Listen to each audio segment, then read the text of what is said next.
Hello, everyone. Eileen Silverglide, Chief Revenue Officer of SBJ and Leaders in Sport. Welcome to this edition of SBJ Live. Today's edition is brought to you by our awesome partners and friends at CORE. We're super excited to have all of you join us.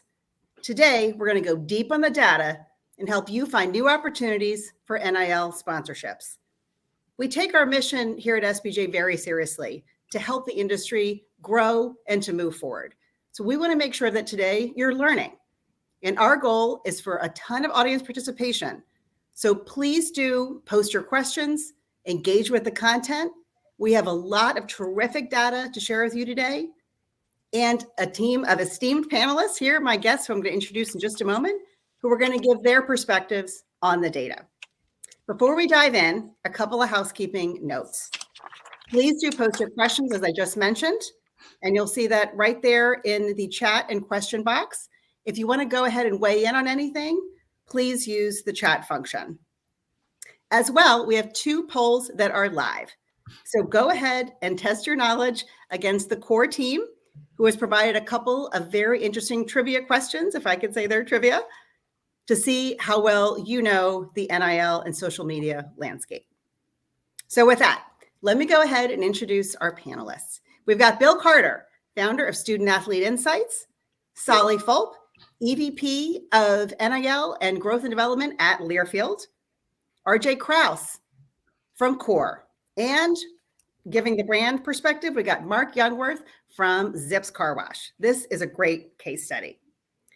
So here's how the next 45, 50 minutes is going to go in terms of content.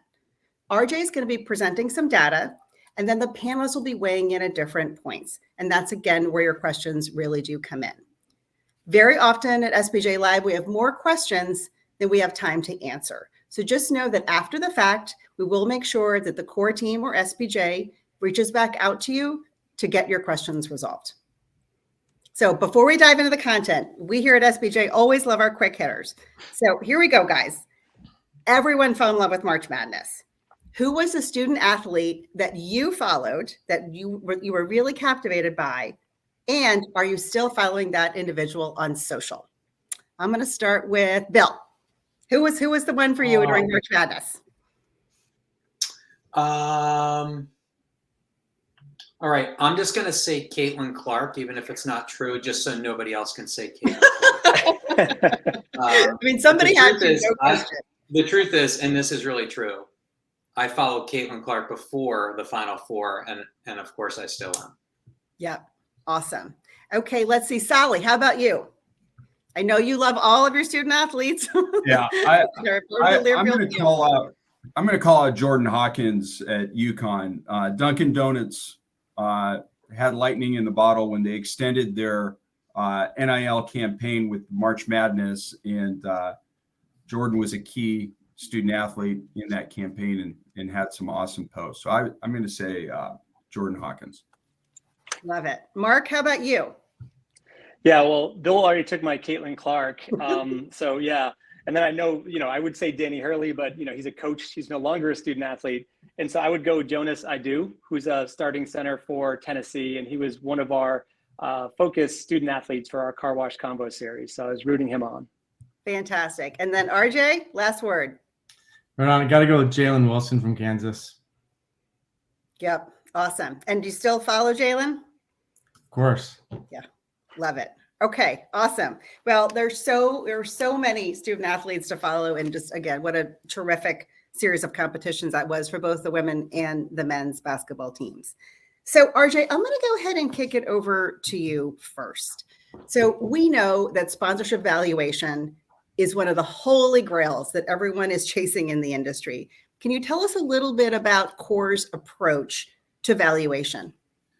Yeah, absolutely. So CORE historically has built software to help rights holders and brands to manage sponsorships. So all the ins and outs, the assets, the deliverables, all the details around the sponsorship. And have gotten really good at helping brands, rights holders to manage that, to activate on that. And then started to get into the measurement space. And about a year ago, CORE acquired Hookit, who I co-founded, and was focused on the social media world. and really on uncovering value for brands and what kind of exposure they're getting in that space. And so combining the two platforms, what we're building is this single source to really help brands and rights holders both manage and measure their sponsorships and their partnerships to ultimately optimize them. And so today what we're going to really dig into is the social side of things. But Core has a suite of products that help on kind of the entire life cycle around a sponsorship and the relationships there. On the evaluate social side, which is what Hook It turned into, we're tracking the entire sport and entertainment ecosystem. So 500,000 athletes, teams, leagues, events, venues, media properties, and about 2 billion of their fan connections, plus everything that they post on social media. So that's really what we're going to focus on today, is diving deep into that. So I'm the resident data nerd.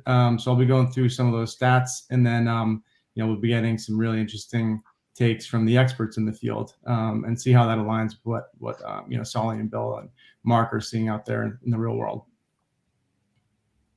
And so on that, we're also tracking obviously all the brand exposure that's happening on all that content. So about 20 million social posts per month are coming through and getting ingested, and then we're looking at all the brand exposure that's coming from those posts. And so we're going to be talking a bit about value through this. So I wanted to make sure that everyone kind of understood our valuation model around social. So we look at both visual and text promotion. So anytime a brand logo shows up, and what asset that is on, and then anytime there's a mention, a hashtag, a keyword that's related to the brand, we're picking that up and identifying that as a promoted or a branded post. We do differentiate between incidental and deliberate promotion. So incidental is there's just a logo in the background. Deliberate means that it's very obviously a promotion for the brand. There's a text promotion, a hashtag, a mention, what have you. And so today what we're going to be focusing on is primarily deliberate, because that's where the majority of the NIL deals and student athletes are promoting brands deliberately. So we're going to focus on that. But our model looks at 6 key factors. We calculate a promotion quality. So we look at the size of the logo, the clarity of the logo. If there's any other brands that appear, if it's a video, at what point did the logo show up in, and how many people were viewing at that time? And then is there any crowding, anything that's blocking visibility or actionability on someone looking at that and seeing that brand and then being able to take action. So we look at all those factors, and we create a promotion quality score. So it's a 0 to 100% score. And what we do is take what we call our max ad value. So that's the what would this post have cost as an advertisement, given the amount of engagement and how much it costs to advertise on that particular platform. How much would this have cost? If it were an advertisement, then we downweight that by the promotion quality score. So we take the MAV, multiply it by our promotion quality, and we get to what we call our adjusted ad value. So that value is what we're going to be going through today. Whenever we talk about the value that the athletes are driving, the value the brands are getting, that's what we're talking about. So it's a combination of not just how much reach and engagement a brand gets via a post or via a partner or an athlete, but also what's the level of quality of that promotion. And so without further ado, we'll dive into it. As a starter, just looking at the scope of what we're looking at, we tracked about 3,000 athletes over the last year. It's a portion of our kind of universe or ecosystem of who we're tracking. But we focused on, the student athletes that have a certain threshold of audience, and then analyzed all of the brand exposure, the campaigns, the partnerships that they have. So out of those 3,000 athletes, about over 530 brands were promoted, 35,000 branded posts over the last year, and just a phenomenal amount of engagement and video views, and just a ton of value that's being driven. So nearly $31 million in brand value is being generated by these athletes on a yearly basis. So really interesting kind of see the broad view of it. But then when we really dig into it, it's, looking at the social data, we can also see how NIL and how promotion of brands, from student athletes has changed, since July of 21. So massive increase of 182% in terms of number of brands promoted. since 2021. It's about, like I said, about 550 being promoted just this past quarter, but a 38% increase year over year. And then when we look at the posting behavior, that's actually even increasing even more. So 56% increase in branded content, branded posts year over year. And I think this is a trend, obviously, that we're seeing not just in social, but more broadly as well. Mm-hmm. Sally, I'd love to hear your vantage point on this. So obviously you're working day in and day out on behalf of the universities with brand partners. Are you seeing this type of explosive interest and growth in NIL in terms of impact on activations? We are. If you think about it, as RJ referenced, we're almost 2 years into this, right? So I think the first year everyone was really cautious. Brands were cautious and trying to understand the landscape of what they could and couldn't do, what type of ROI was going to be associated with this. You had schools that were wondering what they could and couldn't do. And I think there's two different definitions of NIL out there right now. One with recruiting and retention and kind of the collective aspect. And then you've got influencer marketing and what Learfield is doing in how we work with the student athletes in the storytelling and the power of their voice and how it can amplify all our other multimedia right or sponsorship assets that we package. But if you think about it, Learfield has approximately 12,000 brand relationships at 180 universities, right? We're just getting into this, and it feels like the interest both at the national and the local side, when we say local at the university, on the ground at the universities, the frequency and interest is increasing by the week, where brands are understanding that, hey, the student athlete, their voice, the influencer marketing opportunities that they can bring to the table to amplify all our other sponsorship assets, and the unique storytelling content opportunities with the use of school IP can be really powerful. And I think this is probably a good opportunity for Mark to kind of talk a little bit about Zips. They were one of our first national partners that saw the value of this storytelling aspect with university IP. And he really did some cool stuff with car wash combos. So Mark, do you want to add on to that? Yeah, definitely. Thank you, Sully. And so at Zips, we really were new to sports marketing, new to NIL. Really, the express retail car wash industry was really new to this whole space. We started last July, literally kicked off with college football season and jumped in with both feet. We partnered with Learfield and Open Doors, Learfield for our strategy and the IP, and Open Doors with our NIL sponsorships. And for us, it's been really fantastic. We had a great strategy going in, but we had an open mind knowing that we were going to learn and adjust as we moved forward in what was a very new space for us. And the results have been tremendous so far. We went from really having no online presence because brands don't really exist in retail express car washing to actually kind of having a space now, especially in the areas that we've been able to partner in. And we take an approach where it is a national partnership, but we key in on local levels where we have the best penetration. So it's been tremendous for us, for sure. Sally, I had a follow-on question for you based on your comment there. Are you seeing more interest, or I guess maybe equivalent interest, from national versus the local brands? That was interesting to me, what you just mentioned there, that you're seeing it everywhere, but are you seeing it, is there any variation there? I would say right now we don't have enough to answer that. I'd say the short answer, Eileen, is we're feeling it everywhere, right? We're feeling it from the local hotel partner or dentist practice that wants to connect and with the university audience in a new way, to our national partners that are saying, hey, look, we've been been in this space for a long time, and we understand the experiential and digital and signage opportunities, but how can we put ROI to the student athlete voice? And as Mark noted, Open Doors is our preferred marketplace at Learfield to help us understand those insights and best practices and what's being done out there. But a lot of people right now, both on the local side and the national side, are comparing and saying what's working, what's not working. And so comparing notes all the time right now in real time. Yeah. And RJ, in terms of the data, are you seeing anything in particular around regional versus local? I'm sorry, national versus local. Apologies. Yeah, no, we're seeing we're just seeing a lot more brands, both regionally and locally, getting involved.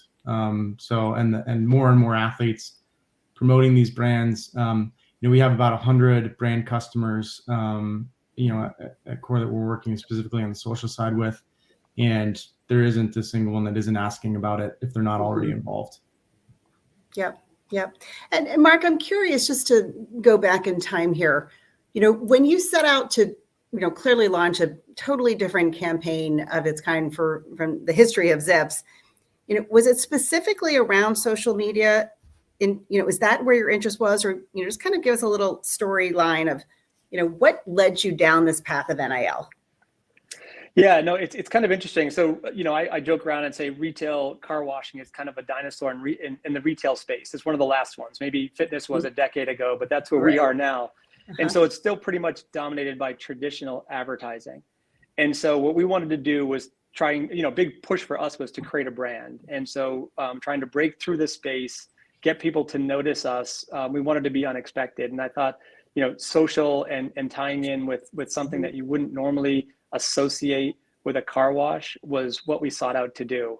And so that's where kind of the whole story pulled together with, strategy discussions with the Learfield team and really keying in on NIL was a great opportunity for us to just get that consideration that we hadn't had through social channels before. Yeah, that makes a lot of sense. So that's a great segue. What I'd love to do now, RJ, is I'm going to turn it back to you, because this portion of our conversation are almost sort of mini case studies where we're going to talk about 4 different brands, Zips being one of them, and how their approach to leveraging social to dive into the NIL space differs a little bit. And then we'll wrap it up with some lessons learned. So RJ, why don't you take us through, I think we're going to talk Nike first. Oh, before that though, wait a minute. We've got some poll results. Got to go to the poll first. We got to go to the poll. Absolutely. And actually, we're gonna dive in. I think right after this, we're gonna dive into the just give a little glimpse into the athletes that are in the space and who's driving the most brand value. But I think we have a poll about that. Yeah. Yep. Absolutely. All right. Let's hear it, RJ. All right. So do we have poll results? Not yet. But yeah. So without further ado, who is the top athlete in the space? Olivia Dunn. Be interesting to see how many folks have guessed that correctly. But yeah, Olivia, just as many of the student athletes are today, just massive, experts in social media. So driving a ton of value there. But overall, there is a really long tail in terms of the number of athletes. So we're tracking 3,000. The top 10 are driving about a third of the total brand value out there. Right. There's some really big names, really big audiences. But really the value and the opportunity is in that long tail. So like Mark talked about, right, they're doing very specific campaigns, very thoughtful campaigns, tying in some of the regional and local audience. And this is where the opportunity is, that long tail, but massive value being driven by the athletes.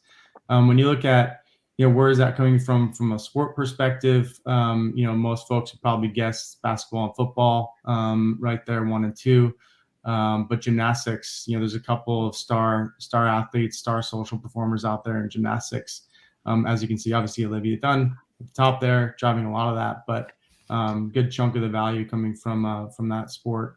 And then interestingly, despite the fact that football, garners about 30% of the overall value, it's still a near even split between female athletes and male athletes. And even on this list, you can see it's a nice even split. So great to see there. And congrats to our audience. 70% of you voted for Olivia. Oh, nice. And everyone thought Angel Reese coming in as a close second there. Right on. But yeah, then in terms of where the value is coming from, we'll get into this in a little bit more detail. But yeah, majority of the promotion and campaigns are happening on Instagram. And then the rest of it really is on TikTok. There is really no other platforms that this generation is active on, but we'll dive into that in a little bit. Yeah. All right. Well, let's talk Eileen, about I just some wanted to brands. jump in. Yeah, please. And mention something related to this great data in front of us, as well as where you asked the question of national versus local on the previous page, just so maybe some of the audience members are not confused. So what RJ is showing us, obviously, are some elite level athletes that are captured in their system. RJ, you mentioned a couple of times that, tracking of 3,000 athletes. And so certainly these are the level of athletes who are doing national brand deals, right? But even conservatively speaking, let's say 20% of Division I athletes have done an NIL deal in the last 2 years. Mm-hmm. So that's about, close to 40,000 athletes have done an NIL deal. The vast majority of those, probably by a 9-to-1 ratio, are doing local deals, right? Mm-hmm. So the reason I want to mention that is there probably a number of people in the audience today listening that maybe have a small local brand. I don't want them to think that NIL is not for them.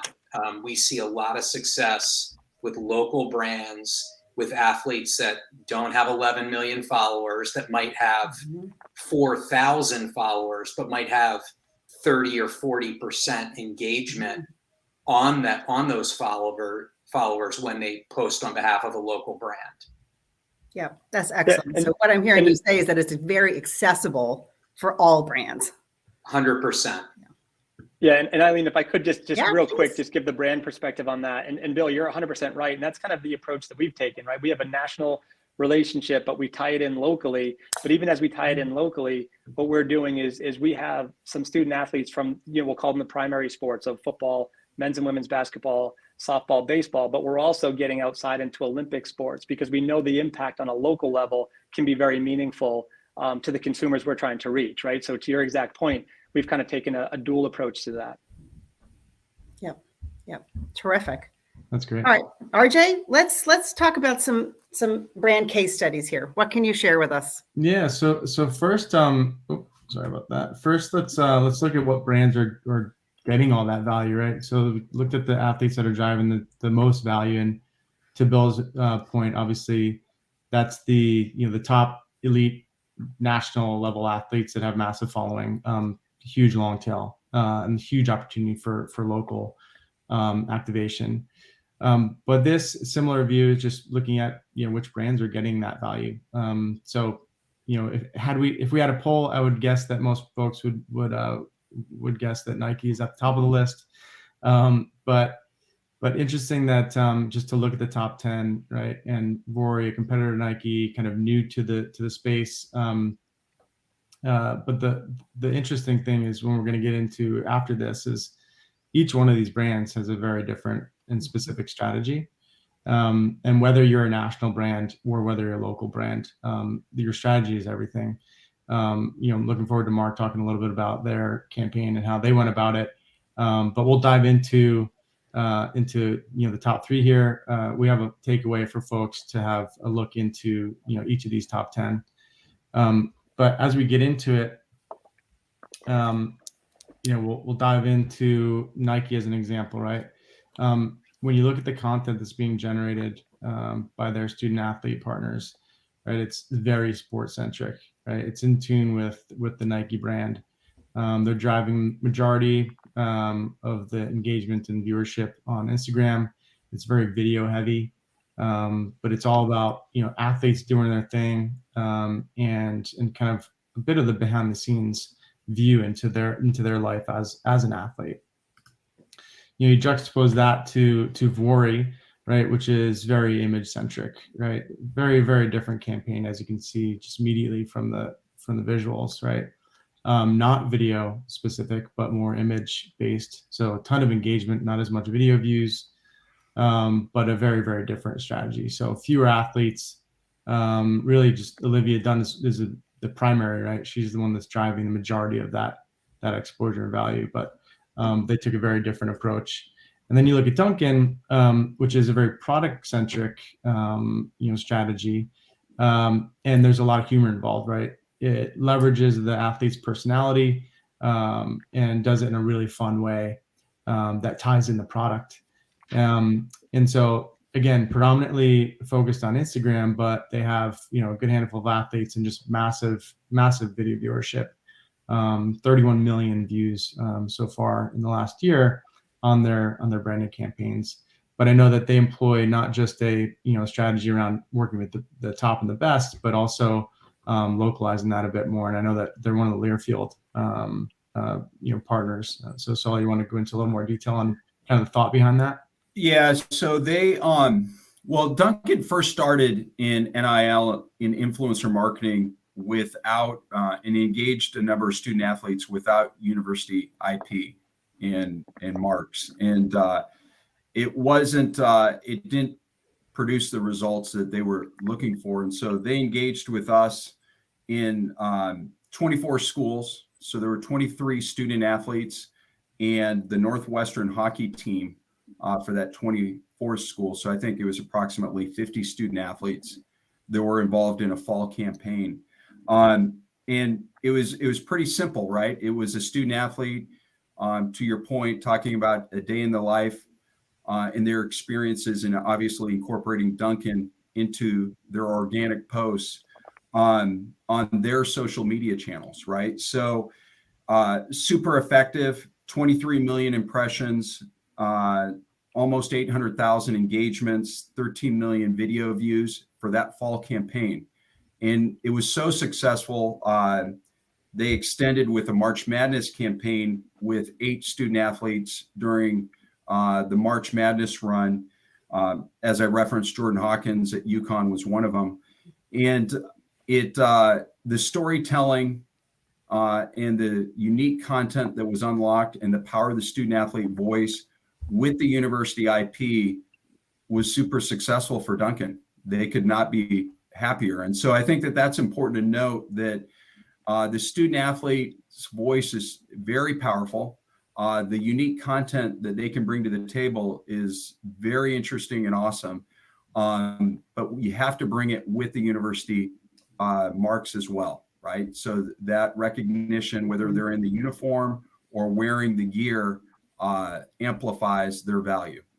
Yeah, Sally, there's an audience question here that I think is a good time to point to you. So you just talked a lot about all of the value that Duncan is delivering. What are the KPIs that you use to measure the success of those campaigns? So it's different, right? For every brand, it's going to be different, related to impressions, as we, video engagements.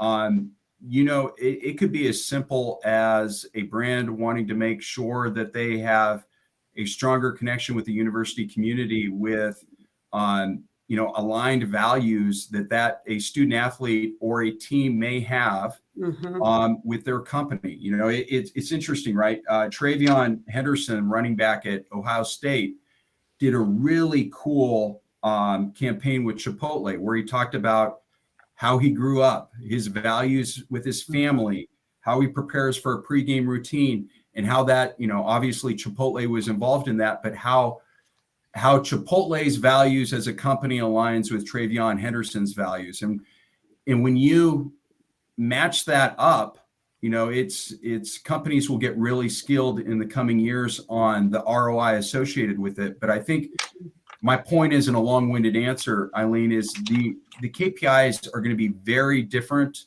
and can be very transactional, related to views and impressions, or it could be value-based.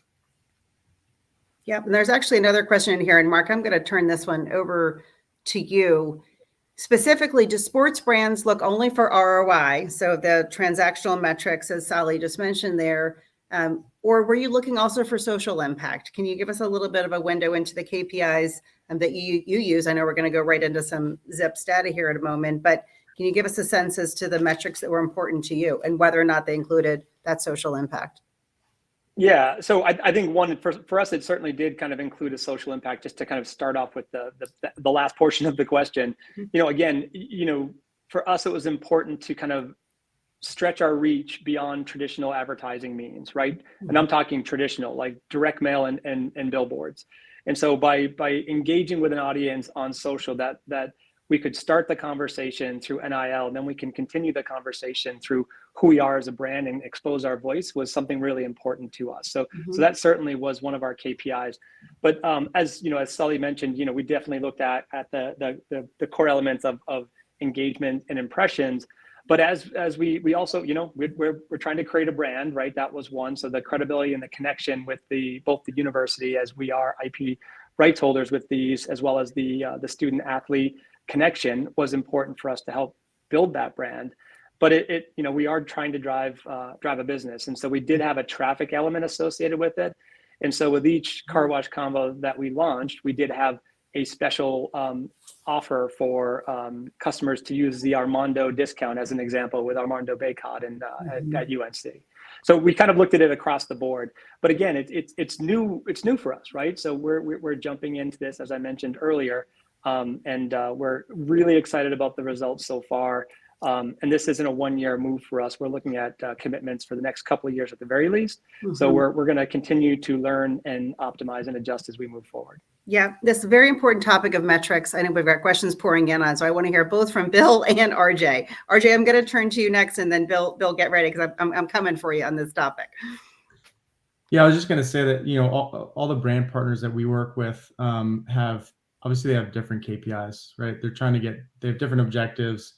You know, many are trying to tie ROI to it, which is obviously a difficult feat, but you know, measuring a return on objective is a little easier. But really what we're seeing, the trend we're seeing, is that it all starts with, and Solly touched on this, alignment of values, right? So making sure that you're working with the right people on the onset, and making sure that they align with what you're trying to do as a brand, and, you know, the values that you hold true.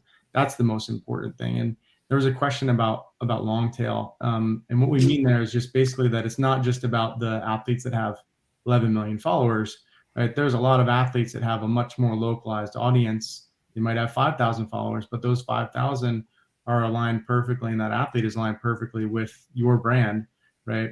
That's even more valuable than someone that could, you know, drive, you know, a ton of mass exposure. Yeah. So it really all starts with that alignment and identifying the right athletes to work with, and then going from there. Yep. Bill, your thoughts? Yeah. So I think, Eileen, my answer to this is, I'll sort of go back a year to a year and a half ago. I wrote an article, I think it was the first one that I wrote for Sports Business Journal, in which I focused on the Gatorade sponsorship of Paige Bueckers. And I thought then, and I still do today, that was the most important deal up to that point. I could argue it's still the most important single NIL deal. And the reason is that Gatorade is among the most sophisticated sports marketing, sports brand operation, and has been for decades. And it was really a signal to the rest of the sports industry that athletes in the college space could be vetted, selected, negotiated with, activated in many ways like professional athletes. And all that, Eileen, was going to be done without emotion, completely by the numbers. Was she going to move the needle and sell Gatorade in grocery stores and other key locations? And the answer to that has been yes. And I think it's, while the feel good, local stories are important, it's also important as an industry and for the growth of NIL that brand leaders like a Gatorade are doing those deals because they move the needle. Right. It absolutely makes a tremendous amount of sense, right? Like, it is, no question, it's got to be about, at the end of the day, the hardcore metrics of success that are important in terms of like value delivery. But what I'm hearing all of you say is that it's got to be that authentic match as well. So, it extends beyond. So of course you have your quantitative as well as your qualitative impacts.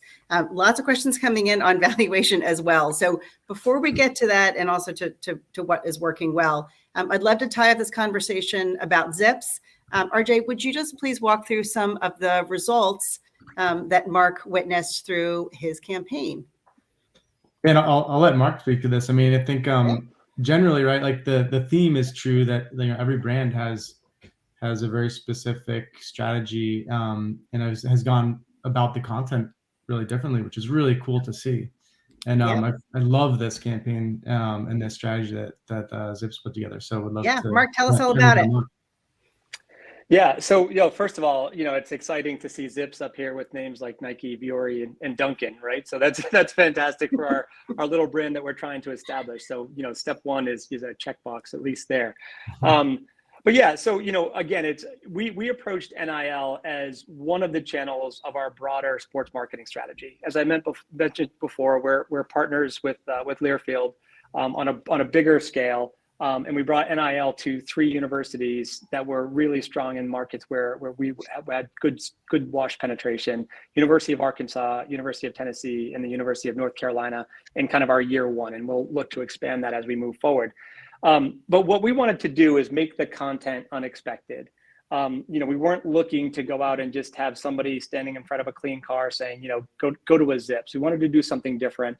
And kind of break the space, as I mentioned before, as our first kind of goal of building a brand. And so we chose to go lifestyle in a unique way with car wash combos. And I feel it's a great setting that allows one student athlete to host and interview another student athlete. And so the process is, and I'll give you a kind of an example is, so one of our student athletes was Armando Baycott in University of North Carolina.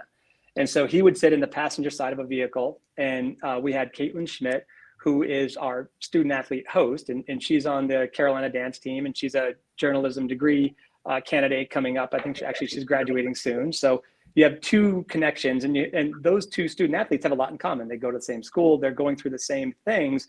And we gave them a list of questions, right? Some were tied to sports, some were tied to life, some were just meant to be fun. And we really didn't want to script it. We wanted the conversation to go wherever it went.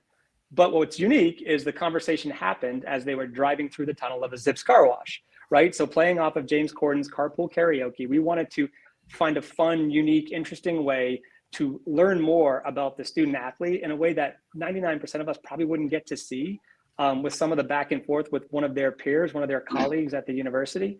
And so for us, it was really interesting. It gave us gave all of us fans an authentic glimpse into the personalities that we would not normally get. And so that was wonderful. But then also kind of having the IP rights for the university allowed us to expand reach with each post. And so actually the numbers you see here would be the student athlete reach. And I would say that as you kind of move forward with this, we actually, we're across 6 different social channels, but the student athletes really tie into the 2 here as you see on the screen. We actually have 15 student athletes that are a part, 12 that I would consider focused student athletes, and 3 that would be host student athletes. We have probably close to 50 posts when you kind of pull everything together, and over 800,000 views. And what I mean by that is the university will help us publicize it. The student athlete will help us publicize it. The host student athlete will help us publicize it. And then us as Zips, we also help push that content out there. And there's also some fun second life to it, right? So, as an example, this, coming up on Thursday, one of our student athletes was Jaden Hasselbeck, that was a wide receiver for the University of Arkansas, who's now a part of the NFL draft. And so, if he gets drafted, we'll definitely want to do a congratulations to him, and there could be kind of rehits there as well. So it really gave us multi-layers on NIL and getting into the social space in a really unique way. It expanded our reach by having the IP of the universities. And again, this was only a single channel to a broader sports marketing approach to bring the brand to life and to drive our overall business. But we're super excited about it. So yeah. Yeah, and that's a good call out, Mark. I think just one thing to note, when we're looking at this data, right, we're looking at what the athletes produce, but there is a whole lot more exposure and potential value for brands that come out of relationships with, the school, with media, with the brand themselves, right? Putting that content out there, that a lot of value to be measured there. In addition, So yeah, I love this campaign. Really cool to watch those. I do too. And I think I may have just, if I heard you correctly, Mark, I may have just learned a new metric. Is there something called wash penetration? Yeah, well, that's just a fancy way of saying how many washes we have in an area, right? So yeah. That is the best metric I've ever heard. I'm putting that in my next board deck. Sounds good, for sure. Yeah, me too, by the way. I love it. That's terrific. It is time indeed for another poll response. So folks, here we have it. What is the most valuable post over the past year? Let's see, RJ, I'll go to you for the answers. I have here the data from how our audience voted. But RJ, what's the result? Right, let's see. The audience said Nike, and then Cheez-It, and then Dunkin'. Yeah, so most folks are thinking Nike, which makes sense. Top value, a brand at least. But that is not true. It is Dunkin'. So yeah, looking through the Dunkin' content, really interesting to see what they've done. I mean, they did just a great, and with Learfield's support, I know they just integrated the product really well, really tied in the athlete personality. And I think what we're seeing here with a lot of this top most valuable content is, making it more organic, obviously focusing on product, but also making it feel like it's a part of the athlete's like personality and lifestyle. And those are the posts that we're seeing and the content that we're seeing really generate the most value. I'll also say that like within NIL, it's really interesting to see how well brands have done in having really specific content strategies. When we look at the pro side, right, we're working with, like I said, 100 brands, 800 rights holders, and we're tracking all their like professional level sponsorships. That like attention to detail is not always there when you're looking at broader, like longer term relationships. But it's really interesting to see in the student athletes in the NIL space, it's really more tied into the personality, which is super cool. Mm-hmm. Bill, there's an audience question that I'm going to turn to you right now. Are you seeing athletes prefer one-off sponsorships or long-term or season long-term deals? What are you seeing there? I love that question. I'm going to actually tie it directly to this slide in a second. But to answer the question, Eileen, so what a lot of brands don't recognize, particularly brands that are maybe, have a lot of experience in the sports industry, but sponsoring professional athletes.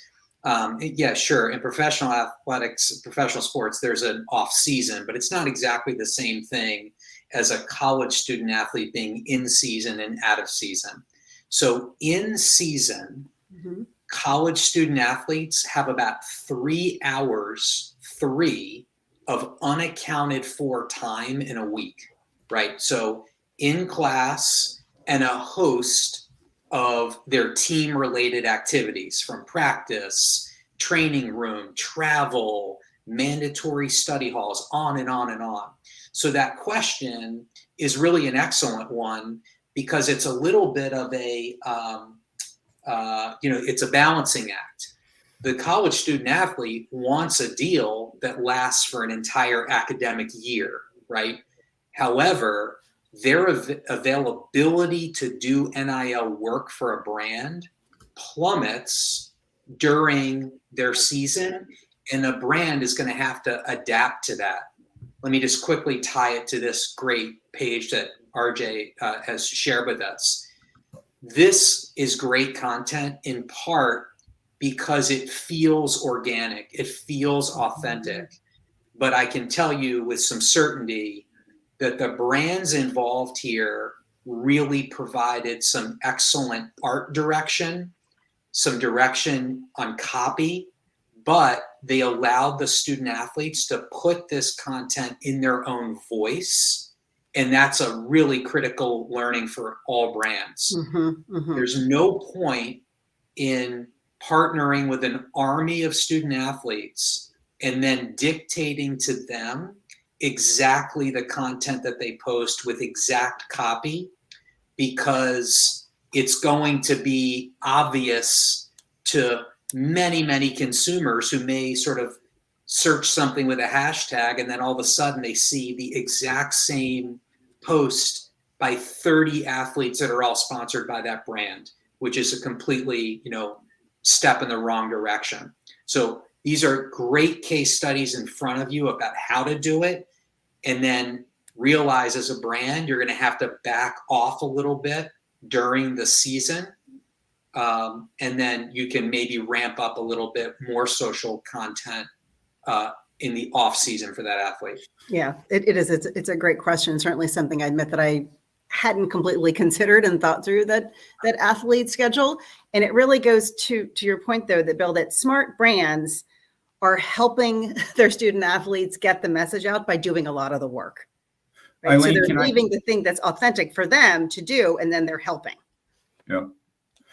And just to add to Bill's point, you know, especially in season, you know, low lift activation is really critical for student athletes. To Bill's point, where they're programmed out already, right? And it takes great trust to empower a student athlete to produce organic content that's authentic and connects with that university community. But as you can see, if you empower the student athletes and maybe provide some general guardrails, you can unlock some really incredible value out of this. And I think to Mark's point, he's experienced that over this past fall campaign. Yep. That makes sense. And there's another audience question that kind of turns this conversation a little bit on its head. And Mark, I might turn this one over to you. When it comes to striking interest with the brands, what are the top 3 value adds that the student athlete can do to be a potential match for your brand? So as you look at some of these great activations here that are obviously very successful, what are a couple of things that you're looking for? I think one is their audience. What is their audience? Obviously, is their ability to share that out there and do it in kind of a way that fits with the brand strategy and the brand values, as we kind of talked about before. And then I think too is how they approach it. Oh, the storms in Plano may have paused Mark at that critical moment. There's thunderstorms whipping across Texas. So, Ellie, I can pick up where Mark dropped off, and I hope he comes back in. Awesome. And I'm not sure this is exactly where Mark was going, but I'll add to sort of the premise, which is I think, and this is a really good thing, I see a big difference just in the last 6 months with brands that I work with in terms of their own level of sophistication in developing a selection criteria, right? So it's moving beyond just male, female, Power 5, maybe have a retail store within 50 miles of, the brand. And it's getting a little bit more sophisticated in terms of how athletes are being selected, and maybe more sophisticated in terms of the social media as well. So, right, looking at a student athlete's audience and looking at their history of engagement and how likely it is that they'll continue to have great engagement. And I guess I'll just mention one other thing, Eileen, because I think I saw a question about this earlier about, so just how important is social media to this big picture? And so it's the most important thing, which is, why RJ and his team are critical to this conversation and showing us great data. It represents about 80% of all NIL activity. Social media does. About 80% of all social media, of all NIL activity is social media. But that does leave another 20%. And that other 20% can be appearances, autographs, instruction in the form of camps or clinics or private instruction. And the smart brands know that they can connect to all of the endeavors of a student athlete, not exclusively social media, but social media is king. Mm-hmm. Yeah. So Mark, Bill jumped in and helped you out there. First of all, we're glad you're standing. Thank you, Bill. A little technical difficulties here, but yeah, I think I caught most of that, and yeah, that's 100% right on. Okay. Fantastic. Well, folks, I'd love to shift the conversation a little bit to what's ahead. Where are the opportunities around the corner? We always like to look into the crystal ball here at SBJ. So, RJ, I know you had some great data on TikTok. Do you want to turn to that? Yeah, I mean, it backs up what these guys are saying, right? Which is be authentic, align with the athlete, align with where the content they're producing, right? Because they don't have much time. So like you might as well, make sure that the audience is engaged with branded content that's similar to their non-branded content, right? And so what we see, we're going to go through some more opportunities, but what we see is really a big opportunity with TikTok in general. So we talked about a little bit about where the branded campaigns are happening. We went through a couple of the top brands, and you saw that the majority of it's actually on Instagram, right? About 3/4 of the actual activations are happening on Instagram, but TikTok is really where these student athletes live, right? It's where they're most naturally producing content, and it's where most of the engagement is, right? So these are the top 5 posts, non-branded student athlete posts, and look at the video viewership that they're generating. It's massive, right? When you look at where the engagement is coming from, 60% of the total engagement across all social for student athletes is coming from TikTok. Much higher percentage of video views, but when you look at the percentage of branded campaign engagement, it's only about a quarter. So there's a huge opportunity here for brands to really shift their some of their focus to TikTok. Obviously, there's other political things happening at the moment, but that's where the student athletes are really living. And I think, Bill, you have some good context around that. Yeah, I mean, I think from a brand perspective, it sort of maybe takes a little bit. I mean, maybe this is motivation, seeing this slide from you, RJ, motivation for some brands who are maybe still very much focused on Instagram, and nothing wrong with that. But there does need, for total effectiveness, to get the most out of the athlete relationship, the brand really does have to really double down and commit to great TikTok content and activation there. Otherwise, if they're focused exclusively on Instagram, they'll put up some good numbers for sure, as you've shown in previous slides. But TikTok is just absolutely critical in terms of the activation. Mm-hmm. Yeah. Bill, while we have you here, looking into the crystal ball, what is around the corner in terms of NIL and specifically social media activation beyond TikTok? What else are you predicting? So one of the things, Eileen, I think is likely to happen, this is such a great conversation, incredible data. We're mainly talking about a lot of really successful brands, successful across the sports industry, not just early stages NIL, but we're also talking about some premier elite level athletes. I mentioned before the percent of Division I student athletes have probably done an NIL deal in the last year. It's probably in the neighborhood of 18 to 22%. But on some campuses, that number could be in the high 40s, right? So there's a lot of room to grow. Like we could be 5 years in having this conversation, and that could be completely flipped. We might see 50, 60, 65% participation. So it gets beyond really just the absolute most elite athletes at the top of Division I, and is probably more deals, including a lot more student athletes. Yep, that's interesting. Sally, I'm curious about, what you see in terms of that capacity. I just heard, you heard it here from Bill that the market has a long way to run, right? Yeah. If I can do the math quickly there. What do you think, Sally? Well, we're just getting started.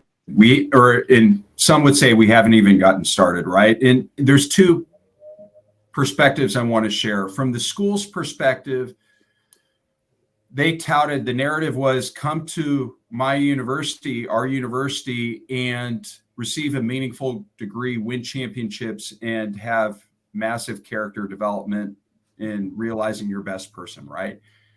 There's a fourth leg to that stool now, which is come to our school, experience all those things, and understand the power of your personal brand in deal literacy and business 101, and you will graduate with a really strong business perspective and a sense of self with all the other things that you experienced, right? So I think that narrative is developing and really matters. As it relates to multimedia rights, and I'm old enough to say this, the premium value in the beginning, when we started, we've been doing this for 50 years, was radio spots, right? You can, talk to brand about radio spots, and then it became banner ads, and then it, digital banner ads on the official website, and then it was TV visible signage and valuing our intellectual property rights. I think the premium value moving forward, and it's starting, is the value of the student athlete voice and influencer marketing and the authentic connection that the student athletes can bring to brands in alignment with values, as RJ referenced earlier, in deepening that engagement with the university community. And many people will say that college sports is part of people's DNA. Brands want to connect with that. The best spokespeople to do that are our student athletes, and they can unlock some really cool content. And so I'm excited to see what happens in the developing days, months, and years, and how the student athlete can be a key architect to partnership agreements moving forward. Yep. RJ, what do you think? Crystal ball. You're deep in the data. What's your prediction? Then I'm going to give Mark the last word. Yeah, crystal ball. I mean, I think the story is growth, right? There's a lot of opportunity, but when you look at like what to do now and when you get involved, won't go through all these. We'll share this with everyone. I know we're running close on time, but the things that we talked about, right? Like align with values, be authentic, funny humor drives engagement, focus on TikTok, build the right content, but it's not just social, right? There's more to it than that, and incorporating school rights, there's a lot of opportunity there. So won't focus on this too much. I know we only have 3 minutes left, but some good takeaways here. Yeah, it's terrific. Mark, last word. What's around the corner? What can we expect from the Zips campaign? Yeah, so from the Zips campaign, it's coming real quick. So we have episode 10 of Car Wash Convos dropping tomorrow across all of Zips social channels, as well as our student athlete and host channel. We're going to be learning more about Julia Dorsey. Julia plays defense for the UNC women's soccer team and lacrosse teams, both championship contenders, and one's a title holder. And she'll be interviewed by host Caitlin Schmidt, as is our approach to North Carolina videos this year. So, check us out. Follow Julia, Caitlin, Zips, and you can learn more about Julia's dream car, her pregame superstitions, and her favorite song, and much more. So, yeah, lots of fun. And how many free car washes does she get? And does that impact your wash penetration ratio? It certainly does. And we are more than happy to help both Julia and Caitlin out anytime they need a wash, right? And this is pollen season, so it might be frequent. I love it. Well, it's been terrific. Mark, Bill, Sally, RJ, I can't thank you enough for this great conversation. To our audience, thank you for staying with us and your wonderful questions. You will be getting some information from the core team. This is just a little slice of the data.